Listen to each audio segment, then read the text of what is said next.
ሰላም ሰላም ውዶች እንዴት ናችሁ? እኔ ያለው እግዚአብሔር ይመስገን። ዛሬ ደግሞ ትንሽ ከቤት ወጣ ብያለሁኝ እኔ እና ትንሽ ቪዲዮ ልስራ ብዬ ነው። በዛውም ገጠር ማየት የናፈቃችሁ ልጆች ካላችሁ ላሳያችሁ። አንዳንዴ እኮ ከሀገር ስንወጣ ሁሉ ነገር ይናፍቃል። የማይናፍቅ ነገር የለም። እያለን የማይናፍቀን ነው፣ ግን የሆነ ትንሽ እየወጣ ስንል ይናፍቀናል። ሀገራችን እያለን በቃ ገጠር መሄድ እንጠላለን። ከኔ ጀምሮ ማለት ነው። ገጠር መሄድ ብዙም ደስ አይለኝም። ለምን እንኳን አላውቅም። በቃ ገጠር ሄጄ ራሱ በቃ ይደብረኛል። መልሼ ከተማ እስከምመለስ ድረስ እየሆነ ቸኩላለሁ። ግን አንዳንዴ የሆነ ራቅ ስንል ሁሉ ነገር ይናፍቀናል። የማይናፍቀን ነገር የለም እና በዛውም ላሳያችሁ ብዬ ነው። እና እኔ ደግሞ ሽንኩርት እያጠጣሁ ነው። በነገራችን ላይ እኔ የውጭ ስራ አልሰራም፣ ግን አንዳንዴ የሚሰራለ የውጭ ሰራተኛ አለ። ግን አንዳንዴ ደስ ይለኛል እንደዚህ ማታና ጠዋት ላይ አየሩ ቅዝቅዝ ያለ ነው። አሁን እንደምታውቁት በጋ እየሆነ ነው አይደለ? እዚህ ማለት ነው። እና በጋ እየሆነ ስለሆነ ቀን ላይ በጣም ከባድ ነው ፀሐዩ፣ ሙቀቱ። ግን ጠዋትና ማታ ላይ አየሩ በጣም ደስ ይላል። እና እኔ ደስ ይለኛል እንደዚህ ውሃ ማጠጣትና እንደዚህ የሚቆረጥ ነገር ሲኖር የበሰለ የሚቆረጥ ነገር ቲማቲም። አሁን ብዙ ጊዜ ገጠር የምሰሩ ልጆች ታውቃላችሁ አይደለ? እነሱ ይዘራሉ ብዙ ለቤት የሚሆን ነገር ለቤት የሚሆናቸውን ነገር ይዘራሉ።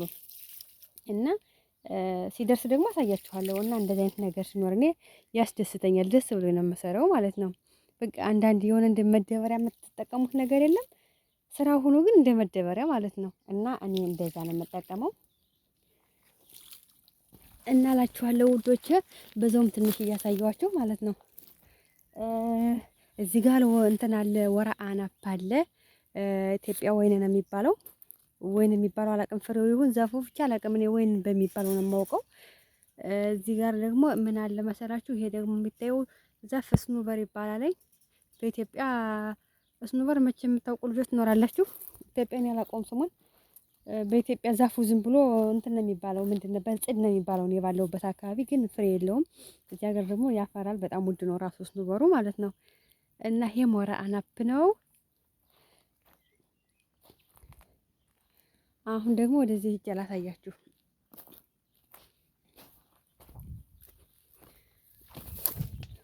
ይሄም የስኖበር ዛፍ ነው። እዚህ ጋር ደግሞ እንትን አለ። ይሄ የወይራ ዛፍ አለ። ይሄ የወይራ ዛፍ ደግሞ የሚገርማችሁ እኛ ጋር እኛ ቤተሰብ ጋር ገጠር በጣም አለ፣ ግን አያፈራም። ለምን እንደው አላውቅም፣ ቢለያያል መሰል። ዛፉ እኮ አንድ አይነት ነው፣ ግን እኛ ጋር አያፈራም። ፍሬው እንደውም ድቃቃ ነው፣ ልክ እንደ ቡና ማለት ነው፣ ግን ፍሬ የለውም። እዚህ ሀገር ደግሞ ያፈራል። እዚህ ነው ያየው፣ እንደውም ዘይቱን እና ያፈራለኝ ዘይት ይሆናል ማለት ነው። እና ይሄ ደግሞ ወረ አናፕ ነው። ይሄም ወረ አናፕ ነው። ዝቅ ብዬ ላሳያችሁ። ሲበስል ደግሞ ሲደርስ ደግሞ አሳያችኋለሁ። እሺ ውዶች። እና ገጠርን ያለውበት ገጠር በጣም ነው የሚያምረው። ይሄን ይመስላል። ይሄም አሁን ወደዚህ ገጥ ያለው መስኖበር ነው። እና ይሄን ይመስላል ውዶች። ገጠር የናፈቃችሁ ልጆች ማለት ነው ላሳያችሁ ብዬ ነው። ይሄን ይመስላል ገጠሩ። እኔ በጣም ነው የምወደው ገጠርን። ቤሩት ያላችሁ ልጆች ታውቃላችሁ ማለት ቤሩት ብዙ ጊዜ ገጠሩ በጣም ነው የሚያምር፣ ደስ ይላለኝ። እና ቤሩት ያላችሁ ልጆች ደግሞ በኮሜንት እስኪ ያለን እንድትሉኝ እሺ። እንተዋወቅ እስኪ፣ የት ናችሁ? ቡና እንጣጣ፣ እንጠራራ። እኔ ሰው እወዳለሁ፣ ዘመድ እወዳለሁ አለ አይደለ? እንደዚህ የሆነ መጠያየቅ የሚባል ነገር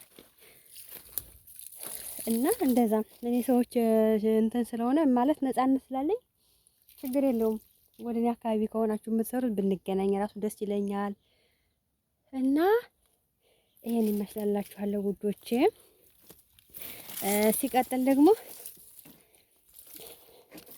አንዳንዴ አገራችን ላይ ሆነን የምንንቀው ነገር ግን የሆነ ጊዜ ደግሞ ያን ነገር እንደሚያስፈልግ እናውቃለን። እና በቃ ብዙ እኛ ፈልገነው ሳይሆን ህይወት ብዙ የሚያስተምረን ነገር አለ። እና እኔ ድሮ ልጅ ሆኜ በቃ ብዙም አልወድም እንደዚህ የገጠር ስራ ምናምን አልወድም። የእውነት ለምን እንደው አላውቅም። በቃ አለ አይደለ? እና በቃ ንቃለሁ ሁሉ እንደዚህ ስራ የገጠር እንደዚህ ምናምን ላለው። ግን አሁን ላይ እያደግን ስንመጣ በተለይ ደግሞ እንደዚህ ስደት ነገር ስንኖር ስደት በስደት ሀገር ስንኖር ብዙ ነገር እንማራለን፣ ብዙ ነገር እናውቃለን። ፈልገነው ሳይሆን በቃ እንማራለን ማለት ነው። እና እኔ አሁን እዚህ ብዙ ነገር አይቻለሁ፣ ብዙ ነገር ተምሬያለሁ። እኔ ኢትዮጵያ ገብቼ ራሱ በቃ ለራሴ የሚሆን ነገር ራሱ ማልማት እፈልጋለሁ። እንዲሁም እንደዚህ ልማት ነገር ብሰማራ በጣም እወዳለሁ መስራት፣ እንደዚህ የማሳ ስራ። እሱ ደግሞ ታውቃላችሁ አሁን ኢትዮጵያ ላይ በጣም አስፈላጊ ነገር ነው። ምክንያቱም በቃ ብዙም ልማት የለም። አሁን አትክልት ለምን ነው ውድ የሆነ ኢትዮጵያ? ብዙም ያለማ ሰው ስለሌለ ነው አይደለ? እና እኔ በጣም ፈልጋለሁ እንደዚህ ማልማት ማለት ነው። እና ሰው አሁን ኢትዮጵያ እኮ ሰው በቃ እንደዚህ እንትን ነው ስደት ነው የሚመኘው እንጂ ከሀገሩ ላይ እኮ ብዙ አሁን ሀገራችን ብዙ የሚሰራ ስራ አለ እኮ፣ ግን አይታየንም። እዛ ላይ ስንኖርበት ምንም አይታየንም። እዛ ላይ የሚታየነ በቃ ስደት ነው ክፍት ብሎ የሚታየን እንጂ እዛ ላይ ይሄን ባረግ ይሄን እንደዚህ ይሰራሉ አንልም። ግን ስደት መተን ደግሞ ያን ኢትዮጵያ እየኖርን ያልታየን ነገር ይታየናል። ለምን እንደው አይገባኝም። እኔ ይሄ ሀሳብ ግን ከኔ ጋር ይሁን ከሁሉም ሰው ጋር ይሁን አላውቅምና አሁን ኢትዮጵያ እያለሁ በጣም ብዙ አማራጭ ነበረኝ። ያን ሁሉ አማራጭ ትቼ ነው የመጣው። ግን አሁን እዚህ ሁኜ ያን አማራጩ ይታየኛል። ያን እዛ ሁኜ ግን አይታየኝም የነበር። ያን የሚታየኝ በቃ አረብ ሀገር ሄጄ በቃ እኔ ጥሩ ህይወት ኑሮኝ እኔ የምፈልጋቸውን ነገሮች አሟልቼ ቤተሰቦችን ጥሩ ህይወት እንዲኖሩ አድርጌ እንደዛ ነበረ። ግን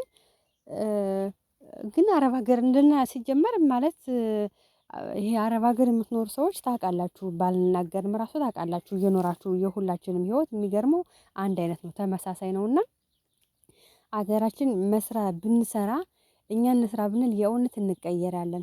ብዙ ኢትዮጵያ ውስጥ አሁን ብዙ ያልተሰራ ስራ አለ፣ ብዙ ያልተሰራበት ስራ አለ። እና ግን በቃ ወጣቱ አሁን ትምህርቱንም ጨርሶ ይሆን ትምህርት ጨርሶም ስደት ነው የሚመኘው፣ ወይም የመንግስት ሰራተኛ ሆኖ ራሱ በቃ በስራው እንትን አይደለም ደስተኛ የሆነ ሰው የለም። የሚመኘው ሰው ሁሉ ስደት ነው። ለምን እንደው አይገባኝም። ግን እኮ አይሞክሩም። በቃ ስደት ነው የሚመኙና የሆነ ነገር ብንሞክር እኮ የእውነት ለምሳሌ አንድ ስራ ሞክረን ያን ስራ ባያዋጣን ከዛ ደግሞ ሌላ ስራ መሞከር እና እኛ ግን በቃ ተሎ ተስፋ እንቆርጣለን። ለምን እንደው አላውቅም። ተሎ የሆነ ቢዝነስ ጀምረን በቃ ተሎ ተስፋ እንቆርጣለን፣ እንተዋለን። የሚታየን ሌላ ስደት ነው የሚታየን። ይሄን ሰርቼ ይሄን አላመት ሰርቼ እንደዚህ ግን እኮ ስደት ላይ ታውቃላችሁ ምንም ያህል አመት ብንሰራ ምንም አንቀየርም። የእውነት ነው የምላችሁ እኔ በራሴ ስላየሁት ማለት ነው። አንድ አመት ሰርቼ ይሄን ያለ ነገር ይኖረኛል እንላልና ግን አንድ አመቱ ያልቃል። ምንም ነገር የምንፈልገው የለም። የምንፈልገው እኛ የምንፈልገው ደረጃ ላይ አይደለም፣ እዛ ደረጃ ላይ አንደርስም። እና ኢትዮጵያ ሆነን ግን አንድ ስራ ሞክረን ተስፋ ባንቆርጥ ስራ ደግሞ አንድ ሰው ያን ቢዝነስ ስለጀመረ ብቻ እኛም ባንጀምር አሁን በቃ አይደለ በእኛ በራሳችን አስበን ይሄ ቢዝነስ ያዋጣናል ብለን ብንጀምር ሰው ስለጀመረ ብቻ አንድ ሰው ትርፋማ ስለሆነ ብቻ እኮ እኛም ትርፋማ እንሆናለን ማለት አይቻልም አይደለ?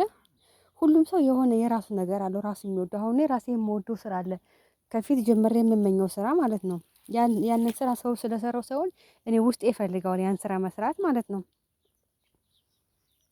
እና እኔ ደግሞ የምፈልገው ስራ አንድ ስራ ብቻ አይደለም። እኔ ውስጤ ላይ ያለ የምሰራው ስራ ብዬ ያሰብኩት አንድ ስራ ብቻ አይደለም። እና ቢያንስ አሁን እኔ ኢትዮጵያ ገብቼ አሁን የሆነ የምሰራቸው ስራዎች አሉ አይደለ? ለምሳሌ 3 ስራ መስራት እፈልጋለሁ። እኔ የምፈልጋቸው ስራዎች ግን 3ቱንም ጀምሬ በአንዱ ውጤታማ እሆናለሁ አይደለ? በአንዱ ብከስር በአንዱ ውጤታማ እሆናለሁ። ስለዚህ ተስፋ ባንቆርጥ እላለሁኝ። እና ደግሞ ሶሪ ብዙ ወሬ እንዳላበዛባችሁ እና እኔ ኢትዮጵያ ገብቼ ራሱ እንደዚህ ልማት ነገር መስራት እፈልጋለሁ እላችኋለሁ ውዶቼ። እና በተረፈ ደግሞ ሰብስክራይብ እያደረጋችሁ አበረታቱኝ። የእውነት እኔ ብዙ መስራት ኢትዮጵያ ገብቼ በቃ ብዙ ነገሮችን መስራት እፈልጋለሁ። እና ሰርቼ ደግሞ ብቻዬን መሆን ሳይሆን በቃ ለሰዎች ሼር እኔ የምሰራቸውን ነገሮች ለሰዎች ሼር ማድረግ እፈልጋለሁ።